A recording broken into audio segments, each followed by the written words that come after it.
me. And wonderful, the recording started. And the real point of this is just for me to say that, my opinion is worth a little bit of its salt, but you should also listen to all of your coaches, get a wide range of opinions so that you get good information from all over the country. With that being said, I'll go ahead and begin. So the first thing to understand when we're talking about mid-round speeches and round adaptation is actually what the structure of a round looks like. So I want to break that down really quick. Early round, roughly speaking, this will be the first 2 to 3 cycles of the debate, and it'll include the authorship, the sponsorship, and constructives, right? So this is about the first third of the round, where really what's happening is we're laying the groundwork for everything that's going to be debated. And while there is interaction with other arguments, mainly what this does is just establish the arguments that each side is arguing, right? So if you're on the AF, you're basically saying, okay, these are the main AF arguments for the first 2 or 3 speeches. If you're on the neg, these are the main neg arguments for the first 2 or 3 speeches. Once we start getting into the mid round, which is basically the next 2 to 3 cycles of debate, that's when there's going to be a lot more interaction between argumentation, right? So this is going to include half refs, full refs, and alternative structures, which is just a really nice way of saying there's a lot more argument interaction, which is speeches that are going to address the other side completely, right? So a lot of the time, this will be the speeches where people get up and they'll be like, okay, you've heard a lot of these arguments from the other side. Allow me to explain why they're wrong and why my side is right. And then finally, we have the late round, which is, the last third of the debate. Usually it's about 1 to 2 cycles, if not less. And it includes some full refs, but mostly crystallization speeches that aim to summarize most of the debate. For the purposes of this lecture, though, we're going to focus specifically on early round and mid round because crystallization speeches are a whole nother beast. So I really want to focus on mid round speeches and how you can adapt speeches accordingly. With that being said, there's one thing that I'd be remiss if I didn't talk about, right? And that was the role of adaptation. So what is adaptation? Well, strictly speaking, it's just changing your speech to fit the round better, right? So you walk in with a speech that is very likely not the speech that you are actually going to give in the round, unless you're the sponsor or the author. But even then, you'll probably change it a little bit. The point here is, in order to make sure that your speech is relevant and that it talks about all of the key issues in the debate, you have to change your speech, right? Every other speech following the sponsorship or the authorship should be slightly different than it was from the moment that you came in. And there's several ways to do this, a lot of which I'm going to cover in this lecture. A couple of key principles that I want everyone to remember when it comes to round adaptation. Number 1, adaptation and refutation go hand in hand. If you don't know what refutation is, that's totally okay. We'll address that. But this is to say that you cannot adapt your speech without having refutation. Refutation is not only the best, it's probably the most efficient way to do that. And second, you need to change your speech. You simply have to. If you want to be competitive in congressional debate, you cannot pre-write all of your speeches and walk in with those same exact speeches because it's not a speech event, right? It's a speech and debate event. So because of that, you need to be adapting at all times. Now, what exactly is refutation? Does anyone know? Does anyone want to contribute their answer? Okay, Catherine. In simple terms, a refutation, I think it's basically just like how you're gonna say how like a point on the other side is wrong, or like you can also outweigh it and also like make it less relevant in many other ways to make your points or your side's points more relevant and like more powerful than the other sides. Okay, pretty strong answer. Gavin, is there anything you want to add to that? Not really. It's pretty similar, but just like addressing the other other speakers' points, and then like which she just said, like showing that your side actually has the better solution or yours is more important to the debate. Solid. So yeah, refutation is basically interacting with and trying to disprove the opposing side's arguments during a speech. Now, refutation comes in many different shapes and sizes, especially depending on where in the debate you're actually delivering that refutation. But the point here is that, like both Gavin and Catherine said, the goal of refutation is to say, okay, the other side is wrong and I'm right because, right? Which speeches require refutation? Like I was saying earlier, every single one should have refutation. What varies is really the amount and degree of refutation, except that is the sponsor and the author. You can do some preemptive ref, but it's really not what refutation is as a whole. All right, so let's talk about how we can actually refute, right? Refutation is a process. It's not just a one-word thing that happens or doesn't happen. So on that note, don't just name drop when you're trying to refute someone, right? Don't just say, Senator Kaiser argued this, he's wrong, and then move on. When you ref, you actually engage in an entire process where you try to disprove that argument and prove your own argument correct, right? I've basically put here the structure that I believe is very simple to follow when it comes to refutation. So first of all, you have the claim and the warrant. In order to refute any argument, you have to first establish what that argument's claim is and what its warrant is, right? So this is to say, if I were refuting myself, I would say, Senator Kaiser argues this because of this, right? This is what the other side is arguing and why. A lot of people have a tendency to simply say, this is what the other side is arguing, right? To say their claim, but they forget the warrant, which is the why. And that's an extremely important part because you can't just disprove something without saying why the original person tried to prove it, right? So let me give you a good example. If I were to say, I like Skittles, right? I think Skittles are the best candy in the world. Well, what's my reasoning for that? My reasoning is you can eat a lot of them and not get sick, right? Okay, if that's my argument and someone were to try to refute it, the first thing that they would have to say is, Senator Kaiser argues that Skittles are the best candy in the world because you can eat as many of them as you want and you won't get sick. That's the first step, right? Establishing what the other person is arguing and why. Then you move into step 2, which is your counterclaim and your counter warrant. This is to say, what are you arguing against that person, right? What can you say that actually attacks their logic, attacks their warrant, and proves that they're not actually right, and in fact, you are, right? So a great example would be, first I say, Senator Kaiser argues that Skittles are the best candy in the world because they're very easy. You can eat as many of them as you want and you won't get sick.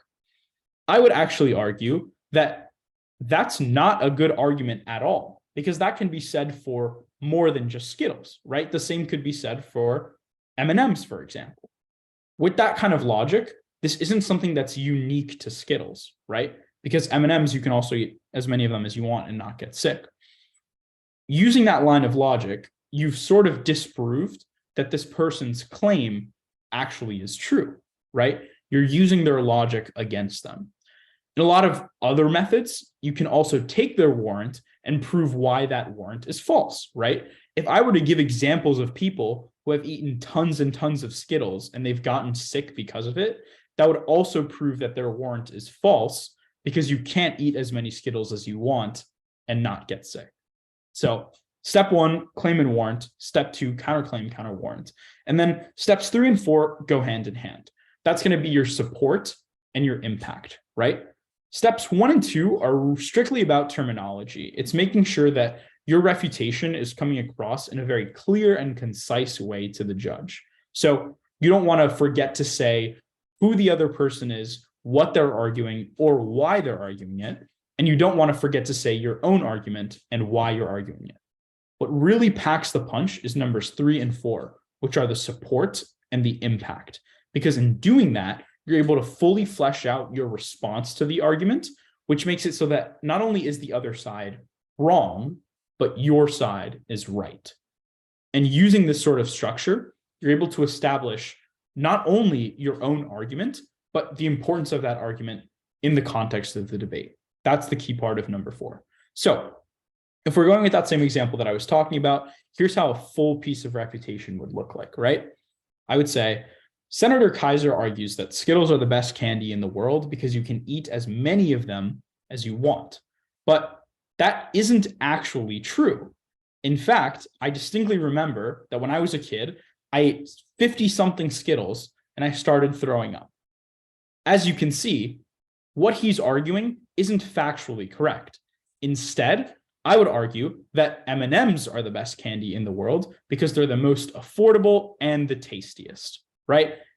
If you fund more policy to bring in M&Ms for every child in the United States, you'll create a happy country.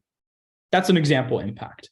But the point here is just to understand how this structure all falls into place, right? Step one, I said what the other person was arguing and why. Step two, what I'm arguing and why. Step three is my support, right? A lot of this time, this will be your evidence where you say, this is what disproves what the other person said. And then number four is just your impact. Why does this piece of refutation matter? Why does it matter that this person is right or wrong? Awesome. Now that you understand refutation structure, it's important to address the different types of refutation. So type number one is a takeout, right? Your burden is to prove that that argument doesn't actually happen. And this, you can do this in a number of different ways. Number one is you can say that there is no solvency to the other person's argument because the argument doesn't come to fruition or is somehow not linked to the bill. This is the most common form of refutation that you'll find on the circuit, mostly because people will say, okay, Senator Kaiser was arguing this. However, that argument doesn't actually happen, which is why he's wrong, right? Basic refutation structure relies on saying exactly that, so that if you can disprove what the other person is saying, which is to say their argument never comes to fruition, then the judge should pay no mind to that argument, right? The goal of refutation as a whole is to simply knock arguments off of the flow so that your side looks more favorable. In this case, you're saying that argument doesn't happen, right? The solvency, which is to say that argument would become solvent, never actually happens. The easiest way to do that is to somehow prove that one of the links in the other opponent's argument is somehow faulty, right? All of the things that your opponent has said doesn't actually add up to the impact that they're proclaiming, right? A great example of this is on a minimum wage bill. If someone were to argue, don't pass the minimum wage, because when you do, businesses have to increase the amount of wages that they pay their workers. And because of that, like, inflation is going to skyrocket, right? You could then refute that argument by contesting one of those links. And that's the fact that inflation is going to skyrocket. You can say, because now everyone is getting paid a fairer wage, each person has more purchasing power. So even though there is inflation, generally speaking, people can buy more, which means that argument isn't that important, right? A large part of refutation is not to prove that the opponent's argument is 100% false, but simply that it doesn't matter in the context of the debate as much as yours, or that your argument is somehow more important than theirs. So that's what the solvency tactic sort of aims to do, right? It's to say the argument that this person is proponing doesn't actually happen. Tactic number two is saying that the argument is non-unique. So in this case, we're saying that whatever the person is arguing is going to happen regardless of whether you pass or fail. This can get a little more complicated, but the basic idea here is that a lot of people will make arguments that aren't directly linked to the bill. They're just generally arguing that something is bad, right? Or something is good, and it's going to get better or worse. If you can prove that that thing is already happening in the world as we know it, right, in the status quo, then you can prove that their argument isn't directly linked to the debate. This is a very important tactic when it comes to refutation, because it can make it so that even if someone's argument is technically correct, right, and should be important, it shouldn't be considered in the context of the debate. So a great example of a tactic would be something like a debate about nuclear energy, right? if someone were to say, listen, we can't pass this bill to fund nuclear energy because nuclear energy is dangerous. Well, that's correct, all right? Nuclear energy can be dangerous, but that's true regardless of whether the bill passes or the bill fails. Nuclear energy is always going to be dangerous. Now, if I were on the affirmative, I could respond to that by saying, listen, what can happen is if you fund nuclear energy under this bill, we can find ways to make it safer. That way, we don't have to face the problem of nuclear energy being such a danger, which will happen regardless of whether you pass or fail. However, when you pass, you can ease that problem, right? You can make it slightly easier to combat the danger of nuclear energy. So the point of this tactic is just to say, whatever the opponent is arguing is going to happen in a world where the bill passes or in a world where the bill fails. And then you use that framing, right, that logic to support why your side wins the debate. And once you tie those two in, it can really help advance your argument. The other thing that this sort of entails is talking about framing, right?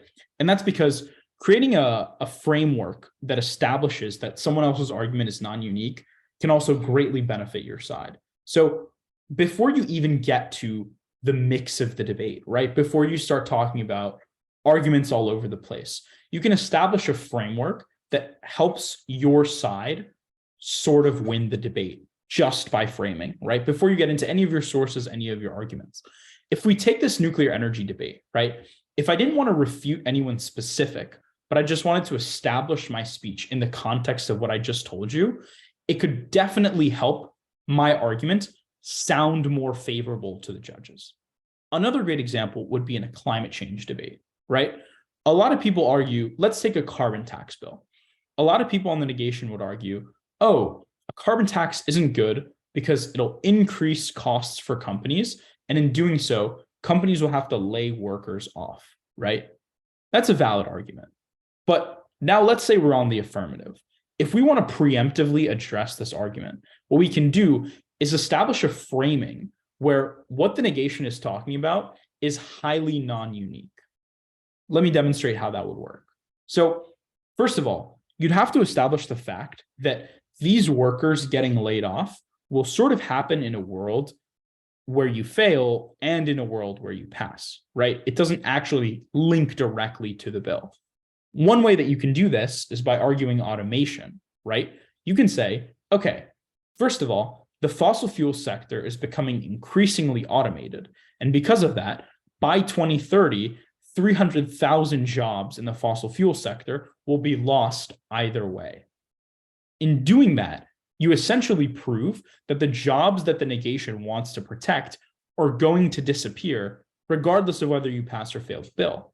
Now, what really makes this argument round winning for the affirmative is that you then turn around and say, but listen, once you implement this carbon tax, these jobs that were going to disappear continue to disappear, yes, but the funding that you make up for in this carbon tax, you can use to train employees to work in the renewable energy sector.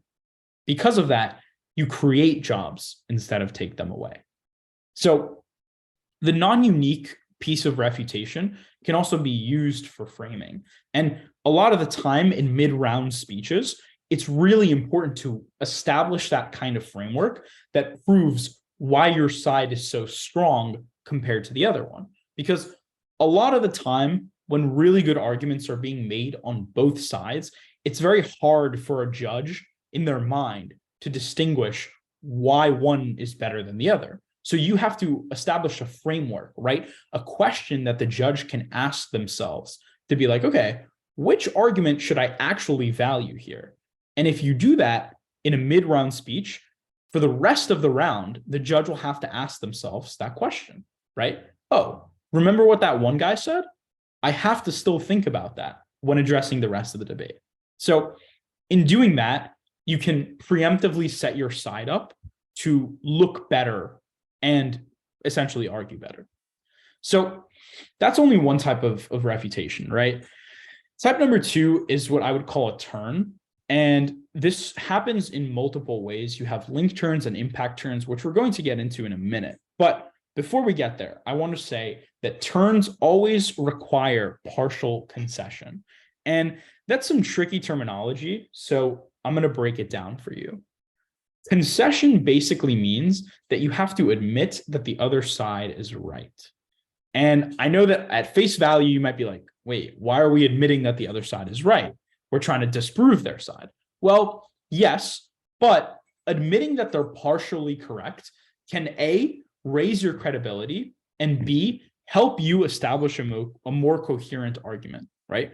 The way to do this is essentially to take the stem of the argument from the other side and then impact out using your own side. And this comes about in basically two different ways, right? So what's important to understand here is that you have a burden to prove that the argument you're addressing actually supports the side that you're defending. And this can get kind of complex, but in 2 steps, you can do it fairly simply. So step 1 will always be concession, right? You need to concede that at least a part of your opponent's argument is true. Step 2, though, is to either link turn or impact turn. When you do a link turn, you're proving that actually their link into an existing positive impact only happens on your side. So essentially, you're taking the stem of the other side's argument and you're saying, okay, I follow you up to a certain point, but then our paths diverge, right? You're arguing this, but let me prove to you why this actually happens, right? Instead of saying that the other side's links go A, B, C, D, E, you're saying they go A, B, C, but then they diverge and they go X, Y, Z, for example. Now, let's address impact turns before I start giving you an example of what this all looks like. Impact turns actually start conceding to their links. So at this point, you're conceding to more of the other side's argument, right? You're saying that not only the stem of their argument is true, but their links are true as well. What differs, though, is the outcome, right? Is the actual impact. So both of these can be used when the other side has a credible argument, right? It has a good argument. It can stand on its own 2 feet. But what you're saying is, while that argument may be true, it actually leads to a different outcome altogether. So a great example of this would be using that carbon tax example again, right? A lot of people on the affirmative will say, listen, it's okay that we're implementing a carbon tax because this high price raise that we're implementing is going to force people to switch to renewable energy, right? It's going to make fossil fuels essentially infeasible to use.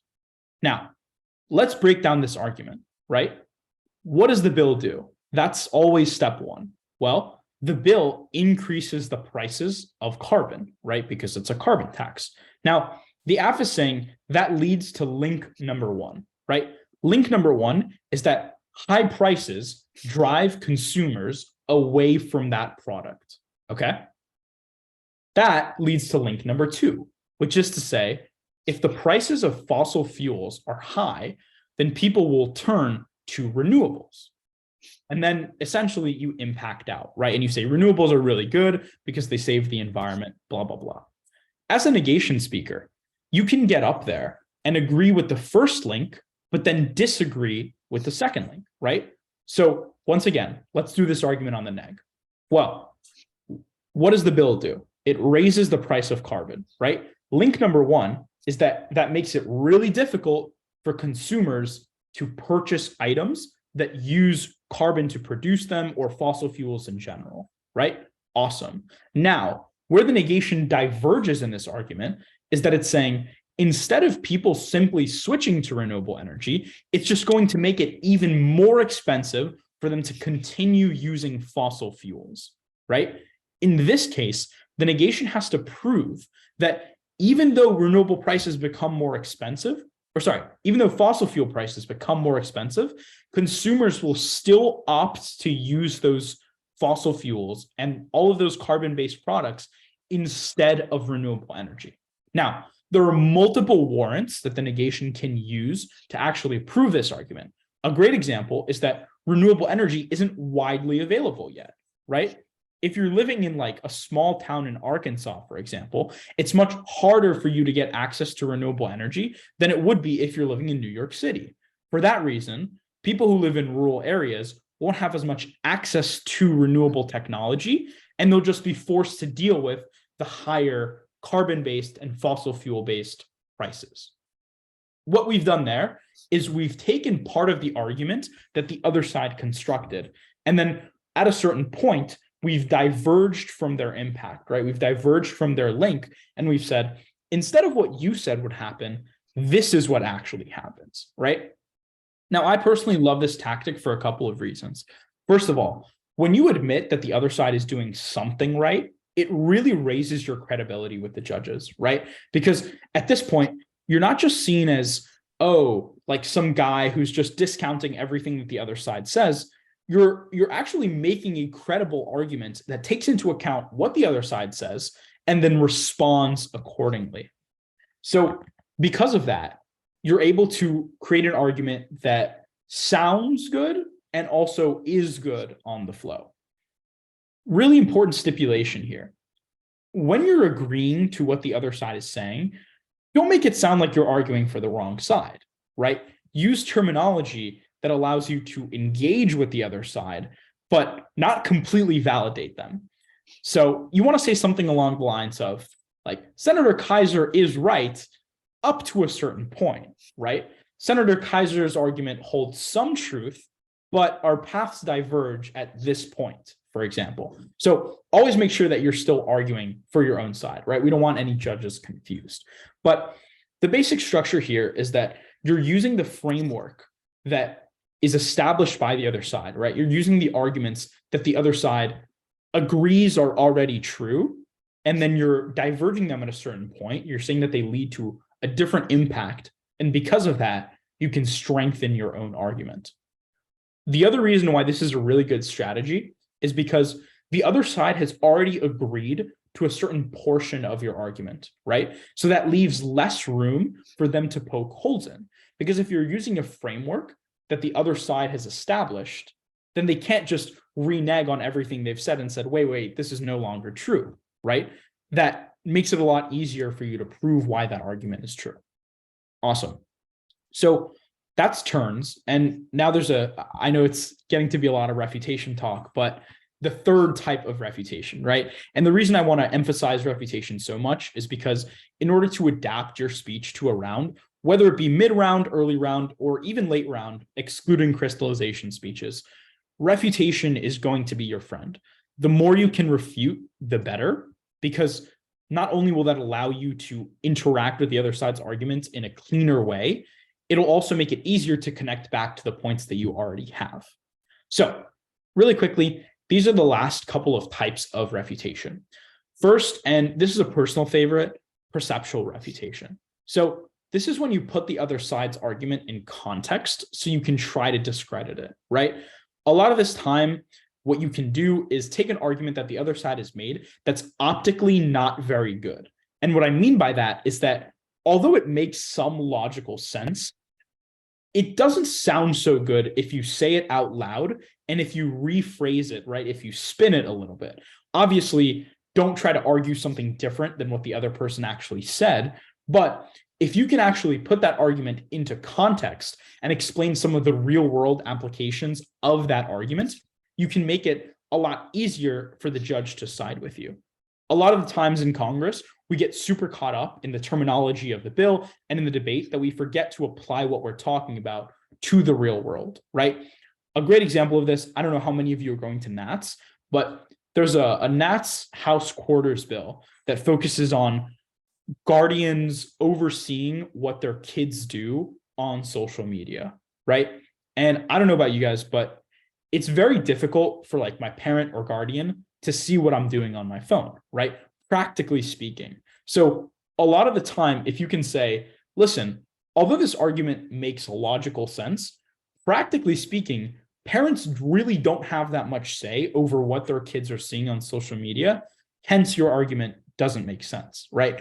Obviously, it used terminology that's slightly more fluffy than that, and that sounds a little bit better. But basically, that's what you're saying, right? You're saying, although your argument logically makes sense, in the real world, that's not actually how it works, right? If you're able to do this, not only can you spend a very small amount of time and refute very big arguments, you're also able to sound more credible because you sound like not just another teenager, but someone in the real world who understands how bills in Congress work. Another great example of this is explaining how legislative processes work, right? So, for example, if you pass a bill in the House, it doesn't necessarily mean that it's going to be passed in the Senate, right? And even if it is, doesn't necessarily mean that the president is going to sign it, right? And if it's a foreign aid bill, the other country doesn't necessarily have to accept the aid that we're giving them, right? They're prompted to accept the aid, but that doesn't necessarily mean the aid transfers. So if you can understand some of the more niche workings of the legislation that you're talking about, perceptual refutation can really help you put that into context. Awesome. The next tactic is line by line refutation. And this is literally going after an argument and then taking it line by line with every single link, right? Every single claim, warrant, evidence, and impact that that person is talking about, that that argument is addressing, and just taking it apart. So a lot of the time, this can be used earlier in the round because you'll likely have more time since less arguments have been said so far. But this can be very useful if there's a very big argument that's gone relatively unaddressed and you want to make it known that that argument is simply incorrect, right? A lot of the time, just targeting the logic behind an argument or the evidence won't take it down completely, but doing both actually might. So a lot of the time, line by line argumentation and using that refutation can be greatly beneficial. Finally, implicit refutation. And this is something that I wouldn't necessarily recommend if you're just starting out with refutation. It's something that is slightly more advanced, but I'm going to intro it either way, because if you find yourself in need to use it, it's a very good tool. So this is refutation after your argument that directly proves that another argument is wrong, but doesn't necessarily address that argument within your own speech, right? What I mean by this is that that structure that I gave you guys earlier consists of a claim, a counterclaim, right? And then the support. But if you're not necessarily name dropping the person that you're refuting at the top of the refutation, right? When you're saying the claim and counterclaim, you can also refute that person at the very end of the argument, right? After you've said and done all of your refutation that's led to this one impact in your speech, you can then say, okay, let's look at how this impacts that argument that Senator Kaiser made, right? In doing so, you're addressing the key impacts in the debate, but you don't necessarily have to take apart each individual argument. That way, what you can do is use your own argument, use your own refutation to build a line of logic. And when you're at the end of that, once you've given your impact, you can explain how that impact actually interacts with the rest of the round. That's more of the implicit refutation. It's slightly more complicated. So if you're new to refutation, again, I'd advise you to stick to the other strategies, but it's worth talking about. It's worth noting. If you see yourself having to use it in a speech, it's always a very good tool. Awesome. So now let's talk about what adapted speeches actually look like. If you're in the early round and you're having to adapt your speech, like I said earlier, you have to change your speech somewhat, right? You're never going to deliver the same speech that you walked in with. So how much of your speech do you have to change? Well, it depends. It depends on where in the round you're giving it, right? An early round speech that's adapted is going to include the arguments that you've prepared ahead of time with probably bits and pieces of refutation, right? If your arguments aren't super related to what's been said in the round and you're going earlier in the round, that's okay. You should still flesh out all of your arguments and implement the refutation that you can, right? Obviously, as much refutation as you have is going to be good enough as long as you have some, right? As you get later into the round, though, you're going to start needing more. That's why in a mid-round speech, you want to have large chunks of refutation that actually are inside your argument, right? So a lot of your arguments should address what the other side is talking about and directly respond to them. In the early round, yes, you want to have refutation. Yes, you want to have responses to what other people are saying. But think of what I showed you earlier, right? Look at the big picture of the round. In the early round, you want to build the groundwork for what's going to be argued in the rest of the debate. Because if you don't lay that groundwork, then once you get to the crystal, your side's kind of screwed because no one ever established the building blocks of what it is that you're going to argue. So yes, you want to focus on responses in the early round and make sure you have a couple, right? Make sure you have a good 15, 30 seconds of refutation, for example. But your entire speech doesn't need to revolve around it in the early round. As you progress, though, as you get into the mid round, you have to have large chunks of refutation that address what the other side is saying, disprove it, right, or respond to it in some manner. That way, you're considered very favorably in the judges' ranks. So, how much should you change your speech? I touched on this a little bit in the last slide, but like I said, later in the round you speak, the more you should change in your speech, right? That's a good rule of thumb for how much you need to change.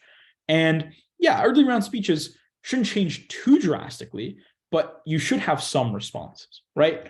Mid-round speeches, your entire argument, at least one of them, should be based on addressing the other side to an extent, right? You don't want to have a mid-round speech where you're just giving a completely new argument with no responses, and you don't want to have a mid-round speech where all you have are responses and you're not adding anything new, right? So you have to strike a good balance between the two. This is where the half ref comes in, right? Not sure if you've ever heard that term before, but half ref is half refutation, half basically new content, right? This is a good little split, especially for those of you doing 2-point speeches, right? 1 point can be something new that you're adding to the debate, right? Another constructive point, and 1 point can basically be a response to what's already been said in the debate with additional support, right? I want to make something very clear. In a half ref, you're not just giving one argument, you're giving two. Just because you're responding to what the other side is saying doesn't mean that you don't flesh out your own argument, right? Every response that you have should lead back into an impact. Every response that you have should craft a sort of narrative around your entire speech. So, for example, if you have a half ref where the first point is all new content, let's go back to that carbon tax bill, right? If you're on the AF, you're saying, okay, this carbon tax is super, super good because it helps the environment. Awesome. But now the NEG has always been talking about how this is going to hurt low-income people who rely on fossil fuels for their energy. Your second point should be responding to that, right? Once you can respond to that and say, listen, this isn't actually true, right? For example, let's say the money that the carbon tax actually raises is going to fund subsidies so low-income people can help, or to help low-income people switch over to renewables, right?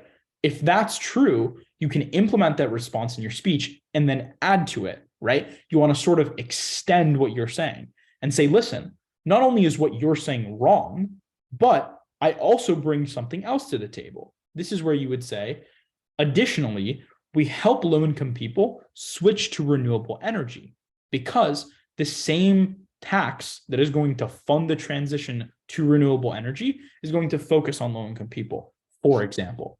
If you're able to say that, now you've constructed two different arguments, but one of them revolves around what's already been said in the debate, right? It revolves around the entire flow and how your argument fits into the context of the debate.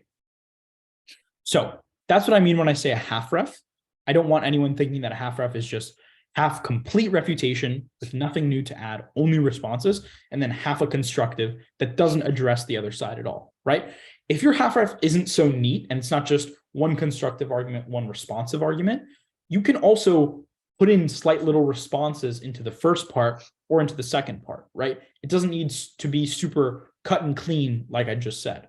Essentially, half ref should incorporate a good amount of refutation, but also bring something new to the debate. Awesome. So what can I do to make changing my speech easier? It's a solid question. And first and foremost, right, I want to say prep both sides, because if you've been doing Congress for a while, you know that you're going to be in a round where you are forced to flip. And when that happens, you came in with all of your good AF prep, and unfortunately there are 18 AF speakers, so you have to go neg.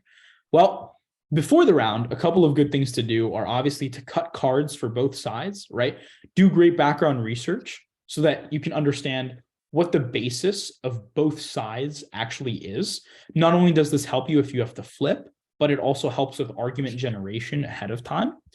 Additionally, prep versatile intros and conclusions. Now, what I mean by this is you don't want to have an intro that, first of all, is super long, right? Hate long intros. Your intro should not be over 30 seconds, but you should have an intro that you can basically adapt to either side of the debate, because when you're flipping the actual content in your speech, you don't want to have to spend time thinking, oh my God, I got to write a whole new intro, right? So it helps if you can prep intros and conclusions that are versatile, right? You can sort of flip them pretty easily. That way you don't have to do too much thinking when you're prepping the actual content. Additionally, if you understand both sides conceptually before the debate, you can have an AF speech prepped and then flip in the middle of the round, as long as you have cards that you've cut. Right now we have access to the internet, so that's become a lot easier. But if you have to flip in the middle of the round, the most important thing to do is to flow. If you're not flowing the round, you're doing something wrong. I say this for two reasons. First of all, regardless of what side you're on and whether or not you have to flip, you should flow the round so that you can understand what's been argued on either side and what you need to respond to, right? This is especially helpful if you're flipping. That way, you know what has and hasn't been said on either side. Hopefully, you have a good understanding of what both sides are actually sort of arguing. That way, if the neg hasn't said an argument that you know is very good, you can flip super quickly and then say that argument, right? A lot of judges actually prefer a neg speech that you maybe haven't rehearsed, right? When there are insane amounts of AF speakers, than another AF speech that's going to say the same things, even though it's perfectly rehearsed, right? I would encourage everyone to step out of their comfort zones a bit and give speeches that they might not have prepped entirely, but that are more refreshing and add something to the debate, right? Whichever place of the debate you speak in, you always have to think, what's been said so far? What can I add? And what's going to be said after, right? That way you can understand what your role in the debate is, and you should play to it, right? Play into it as much as you can.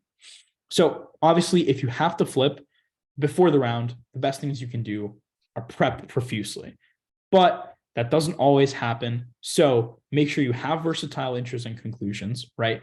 Make sure you're flowing the round. And a really, really good resource for finding arguments on, the other side is, if you're going, for example, on like a foreign policy bill, right? Hit up Council for Foreign Relations, and it'll normally give you a pretty good summary of what's going on in a short amount of time. So that way you're not completely lost, right? If you're doing something domestic, Center for American Progress, I find is usually pretty good with that stuff.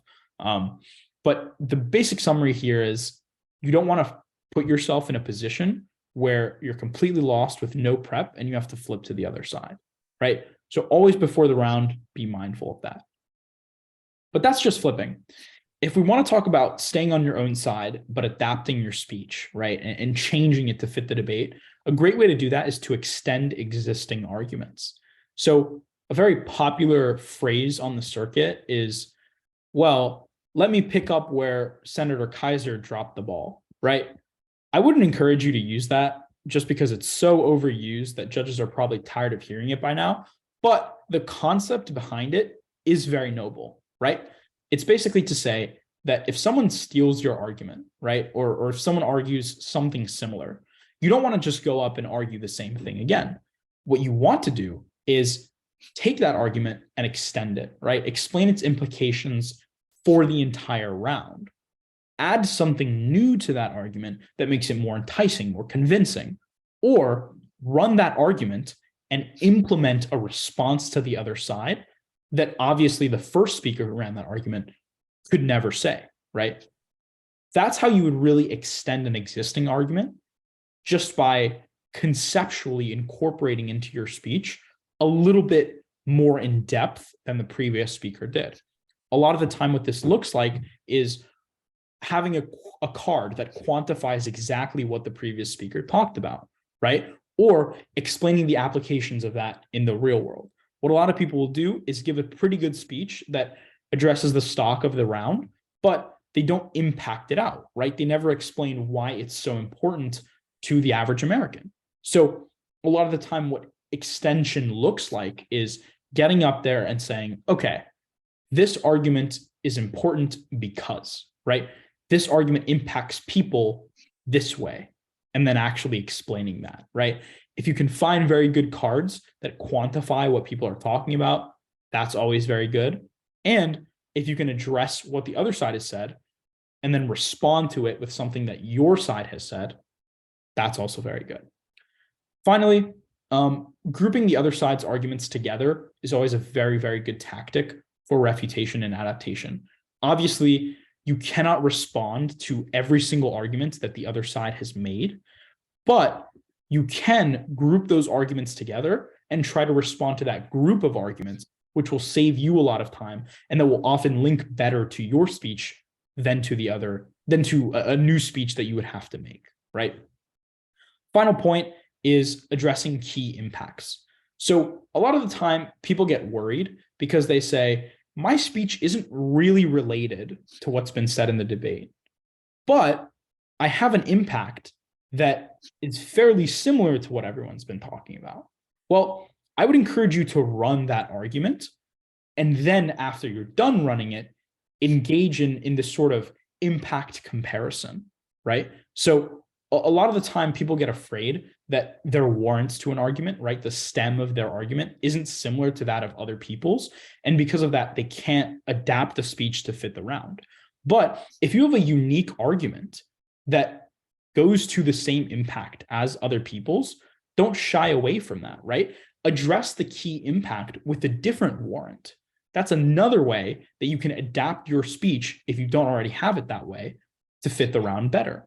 Obviously, in a minimum wage debate, for example, everyone's going to say, oh, the status quo is so bad because people don't get paid a livable wage, right?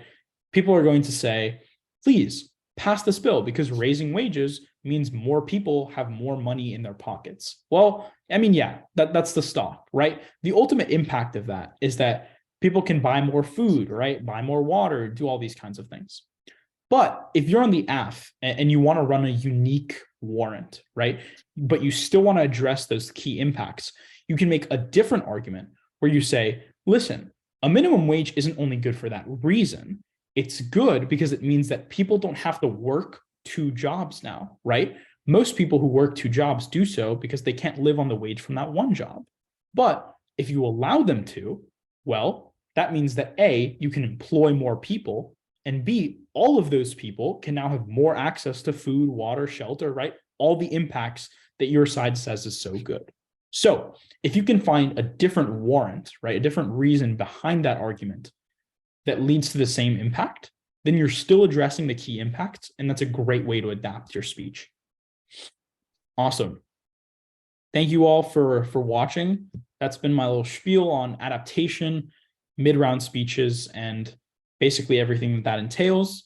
If you have any questions, I'm free to answer them. I can also put my email in the chat so that if you think of any later, you can email, but that's pretty much it for me. Oh, awesome. Gavin, what's up? Hello. Okay, that was awesome, by the way. Thank you so much. So when you're changing your speech, like oftentimes what happens when I'm like trying to add or just like change it, my notepad becomes like really messy. Like, do you have any like tips to like make something a little bit more organized when like adding more points or ref? I'm so glad you asked. I know Nick is also a very big proponent of this, but Post-it notes. Post-it notes are a great way that you can move around everything that you're saying. I write my cards on Post-it notes. That way, when I get really messy, I can just like move them around. But another great way to do it is it depends on the way that you structure your pad, right? A lot of people just write. What I like doing, I don't know that I have an example of it here, but you can split your pad down the middle and on one side, write your speech and leave the other side for ref, right? If you're able to do that, then your speech will change, yes, but it'll only change on one side. That way, everything that you've said so far is kind of clean on the other side, if that makes sense. Okay, yeah, thank you. Yeah, for sure. Rohan, you have a question? Yeah, I was wondering, so you mentioned how if your point gets stolen, you should like, so wait, sorry. It's like when you're talking about your half-ref speeches, what happens is like you have like one point that can be its standalone thing, but for your second like ref point, you don't have enough like evidence or warrants or anything to be able to support that with the ref. Okay, that's a great question. So in what you're addressing, right, is a half ref speech where it's very cleanly cut. It's like one argument that you've already established and then all of the responses, right? What you can do if you don't have enough for this argument to stand on its own is combine the two, right? If you want to do a half ref where you only have one argument, that's totally okay. Just make sure that your responses are organized and coordinated, right? What I mean by that is that a lot of the time you will have a very, very good argument, but in order to address everything else, you have to venture out from that argument, right? And start talking about things that aren't really included in your speech. Yeah. Two pieces of advice regarding that. First, if you have to venture out too much, you may not have to address it, right? You don't want to get caught up in a speech where all you're doing is responding and you're not adding anything new.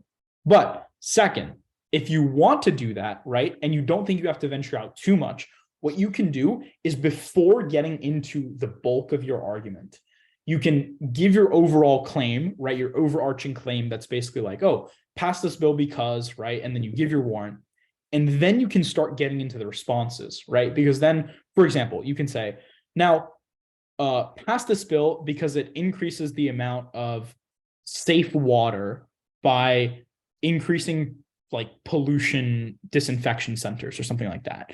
Now, Senator Kaiser would have you believe that these disinfection centers are extremely corrupt. That's not true because blah, blah, blah, blah, blah.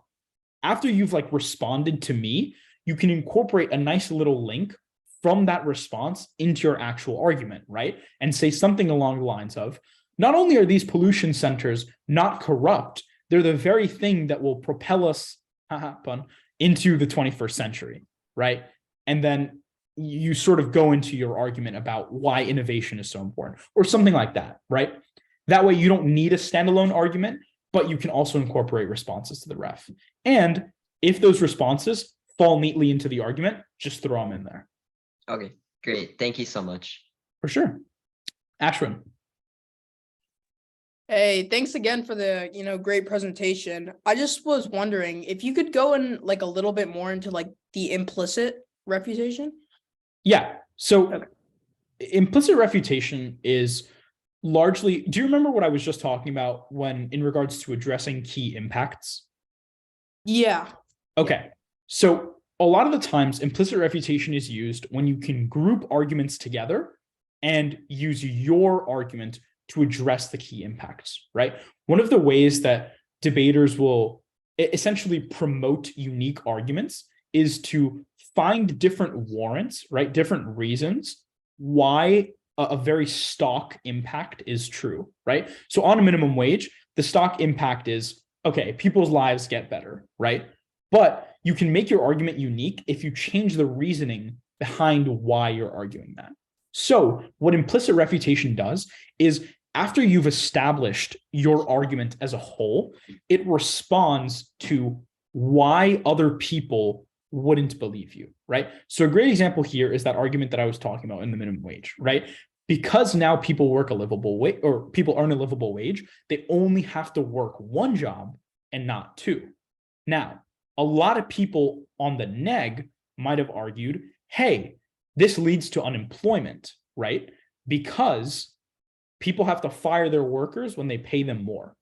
Now, you can respond to this using two different tactics that we learned today. The first is implicit refutation. The second is a link turn, right? First, let's use the link turn. We'll say, actually, Senator Kaiser, you're right. Employers do have to fire some of the people that were working in their companies. But the reason why you said that is incorrect. It's not that they're paying them too much. It's that these people were working 2 jobs.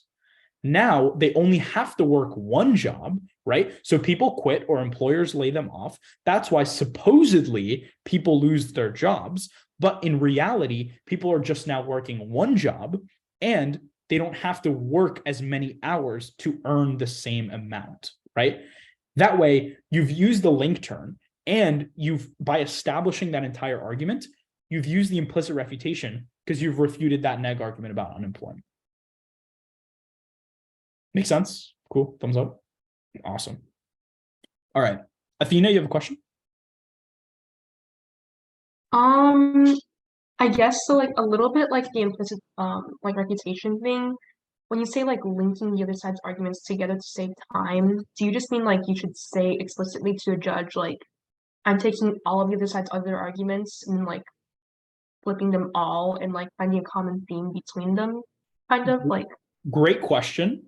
Yes, but I wouldn't use that kind of terminology, right? I kind of hate it when people get up there and they're like, all right, senators, Murray, Kaiser, Jane, Tion, and all the rest of the affirmation argue this. You don't need to do all that, right? You can just say, okay, Senator Kaiser argues that a carbon tax will decrease profit. And Senator Murray gives the warrant for this, saying that increased carbon pricing is going to decrease like consumer favorability or something like that, right? And then you can add a line that says, this is basically the entire AF advocacy. And then you say, let me explain why this isn't true, right? In doing that, you've grouped 2 people's arguments and like basically straw man the rest of the AF, but that's okay. And you said, this is the main argument of the AF, right? Now you open yourself up to refuting the entire AF, only name dropping 2 people and essentially creating a much more concise argument, right? Because if I really had to delve into the arguments of 4 different people, I'd have to give 4 different claims with 4 different warrants. That takes up like 30, 40 seconds. And you don't want to do that. Just give like 1 claim, 1 warrant, and then say like 2 people, and that's enough. You know, you don't really need to get into all that sauce. But does that kind of clear up? Okay, cool. If anyone has any other questions, totally here. If not, oh, Rohan? Yeah, I had a second question. Yeah, go for it. So you mentioned flowing. Is that just kind of keeping track of like what's been said in the round and the main like arguments of every person, or? Yeah, sorry, I should have defined that on the slide, but yeah, flowing is essentially taking notes on the round, right? The reason it's called flowing is because you want to understand not just what each individual person has said, but how it all flows together, right? What I like to do is just open a Google Doc, make a table with 2 columns, 2 rows, and then just do AF neg, and then AF argument 1, neg argument 1, right? AF argument 2, neg argument 2, and then who said it, obviously. You don't flow intros, right? You're not a judge. Don't flow conclusions, you're not a judge. Flow claims, warrants, evidence sometimes, and then impacts, right? The only reason I say evidence sometimes is because really, if you understand what you need to refute, it's largely the logic behind the argument and why that argument is important. In other words, the warrant and the impact, right? You want to have the claim because the claim gives you like a tagline for what they're arguing, but it's largely the logic behind that argument and the reason why that argument matters that you can refute it, right? Got it. Yeah. And so just make sure that you are taking notes on what other people are saying though, because the worst thing you can do is misquote someone, right? Misinterpret their argument, and that definitely minimizes that. All right. Thank you so much again. Great lecture. Thank you. All right. If anyone has any other questions, feel free to email me. If not, like, speak now or forever hold your peace. Oh, okay. We're holding the peace. But yeah, my email's in the chat. If not, just contact Nick. Make sure you text him a bunch and annoy him. But yeah, thank you all for attending, and I'll see you soon. Thanks so much, Mike. Awesome lecture.